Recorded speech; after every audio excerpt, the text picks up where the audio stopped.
How are you going to convince me to trust you? We're clear in our privacy policy that we aren't retaining your search information because we want to, say, profile more about you. We're retaining the search information we do for quality purposes. We review it only in aggregate. We do aggregate computations to try and understand how to make searches better. So, for example, if you search for football and click on result number 3, we want to use that information. So next time we take result number 3 and make it number 1.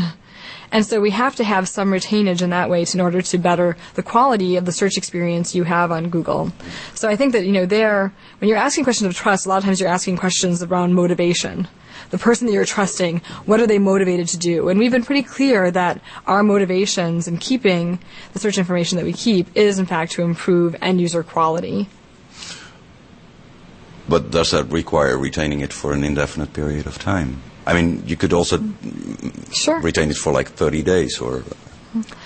Interestingly, we found that we've had some innovations that have required us to retain the information for longer than 30 days.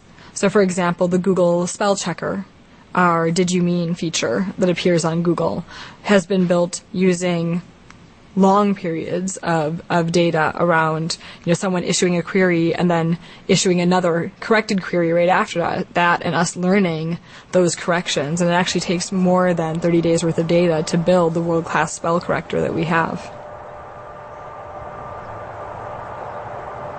Google aren't being careful enough, I don't think, to anonymize information they store about you.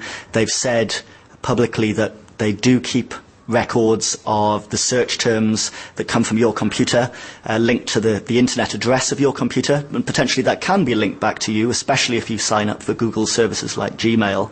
So I don't think that they can honestly say that the potential isn't there for them to misuse some of this information.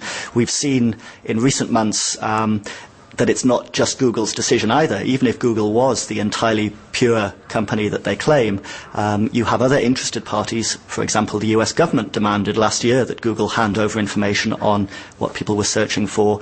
So even if Google aren't abusing personal information, that doesn't stop other people coming in and trying to get access to that information. How can you take fears away?